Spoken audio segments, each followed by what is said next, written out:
Good morning, afternoon, or evening, boys, girls, and everyone beyond that.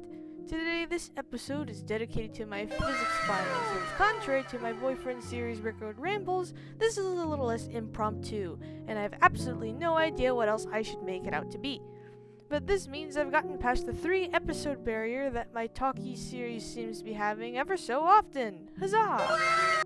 So, for my physics final, I must compare and contrast two forms of recording and storing information, analog and digital. For noobs who do not understand physics because you have not taken yet, or have been traumatized by the US educational system to the point where you don't desire to recall such experiences for personal reasons, analog is a form of information that is best visualized with a vinyl record. I hope I said that right. It is the sound waves that travel through the air with their continuous and organic changes that leave us so marvelously perplexed by them. Devices such as VHS players also store analog information in this manner, or cassette tapes, Consider it like pulses. Digital, the one we are most familiar with in terms of definition, is information that is transferred and viewed as things such as binary, where combinations of two symbols can mean a variety of different things. CDs, DVDs, Blu-ray discs, and computers implement the usage of digital data. Or data, if you're that picky. Now, I must analyze 4 situations that put analog and digital information to the test. These include the stability of the information during 50 years of storage, the fidelity of the recordings as they are recorded and as they are stored, the instances when said information is being duplicated, the likelihood and effect of it that the information is stolen or destroyed. So with that out of the way, let us get started. To tackle our comparison and contrast of digital and analog information, we must address the stability of the information as it holds up during 50 years of storage, along with just the storage space in general. I don't know how to get into that, but that's just me. I will not record myself, one because it is too hot and I don't desire to look like a sweating sack of flesh that PETA would use to criminalize you for wanting to eat a hot dog. Also because I don't have a lot of CDs, DVDs, vinyls, or tapes that are in poor condition, so I will use footage that I find on the internet.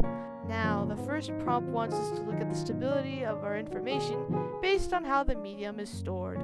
Both types of information over the course of 50 years can easily be stored away somewhere safe, but let's just assume that it was just left out in the open with numerous copies of itself. For analog data such as vinyls, the information is properly accessed when the grooves of said vinyl are kept in the best condition possible. But let's say you're a simpleton and don't know how to store vinyls. Apparently, if you leave them out in the heat, you'll warp them, which will contort the record in a way that doesn't allow it to spin effectively on the player, let alone allow you to work with its grooves. The grooves produce frequencies when worked with the player, and if said grooves aren't the same shape, then those same frequencies can't be produced. Imagine leaving those out for like 50 years without touching them. 50 long years of sweltering hot summers, and winters that solidify those warps into place. Now for things like USBs and DVDs, the only thing you have to worry about is dust or scratches. Just keeping it from being directly in the sun, because, even then dust doesn't really affect the data itself. It just makes scanning the little pits harder, since the little things that make up the binary system are shielded under layers of plastic. In this context, a DVD or CD is more durable than a vinyl record, or just the information is just easier to maintain. USBs, no worries, just make sure that the plug is covered and it isn't in direct sunlight and it's fit as a fiddle. Of course, both can be stored in safer areas, but the technology that communicates analog data is more prone to being ruined by temperature changes and humidity. Thankfully, vinyls and digital discs alike are thin enough to be stored on things like shelves in massive quantities. It's just that the information on digital discs can also be crammed into a USB if you have one with massive storage and spare a lot of room for more vinyls. If you have enough money to blow through that. Okay, so on to the next point, which is fidelity, or the accuracy of the recording in comparison to what was being recorded. As we've learned from before, vinyls can mess up if the whole thing is warped funny. This can alter the information as is. Also, consider how over time, if you left the vinyl outside of its case, that you would subject it to the subtle forces in your house that may or may not wear down the grooves. That definitely kind of mucks it up. Another thing to consider is, when was this vinyl produced?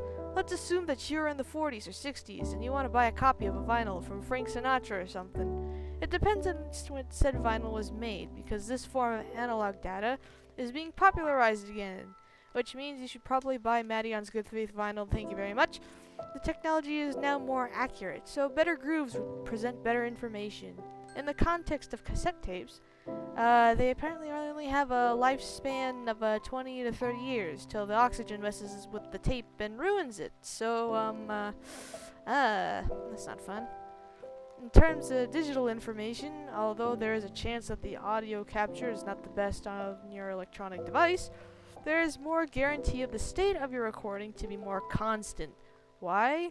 The information is made up of binary, which are just placed on discrete points of your analog data, your voice, really, or any other sound to capture it. Since after that, there's really no way that those discrete points can be jostled out of place, since the information is not subject to the laws of the external world, lest you beat it in with a hammer. Just focusing on how the data is processed and incorporated into the device is sufficient enough for both mediums. Now we get into copying. This is where we get technical. We gotta look at prices, look at fidelity again, transportation, time consumption, and my deteriorating patience towards the hot Californian sun.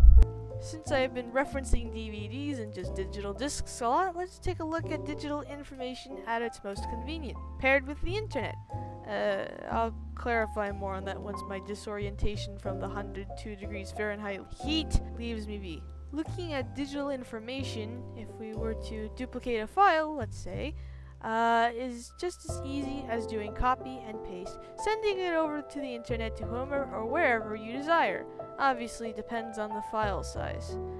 If you want to pirate a movie and get on Mickey Mouse's hit list, the process takes a little longer. Burning a DVD or CD or Blu-ray disc takes up a lot of energy on the computer's end. It's a multi-stage process where you render the thing and do other things to get it on the disc. Yep, I'm educated on the matter, but beyond that, the lack of convenience with time in transporting said disc would be a minus. So, save yourself some time and go watch your favorite movies and TV shows on questionable websites with questionable ads. I'm just kidding, I have no preference. So, on to analog stuff. That information can't easily be burned onto a digital disc. Do we have burning machines for vinyls? No! You have to get an incredibly precise machine to get the grooves just right, so the frequencies that are expected to be generated also mimic that of the original copy.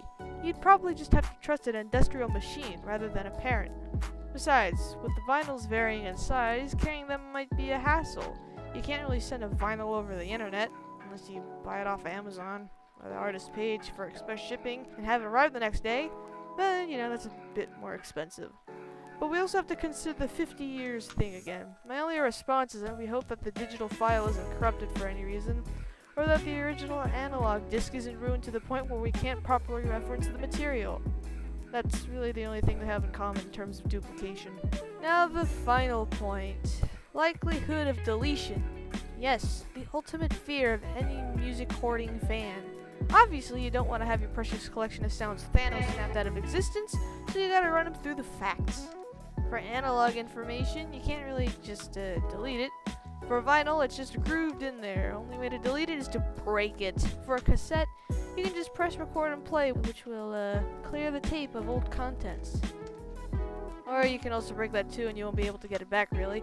Because it is tangible, it is easier for someone to steal them, since you just walk in there and grab them and then go. For digital information, however, stealing it is a bit trickier and will require you to hack the device in question to obtain or delete it. Deleting a file is easier since you don't have to destroy the device in question to do it. But then again, breaking your laptop can yield the same effect, so who am I to have any jurisdiction over your actions? To protect against this sort of theft, you can employ many different devices. For tangible analog devices and records/tapes, you can install a home security system that will also protect you and your family. For digital devices, I guess you can also employ a home security system to prevent your computer from being stolen. But you can also subscribe to things like Nord, McAfee, or whatever they're called, that pesters you that your free trial is expired. Beyond that, that's all I can really say about every single matter, in as much detail as I can process. Thank you for watching. Goodbye.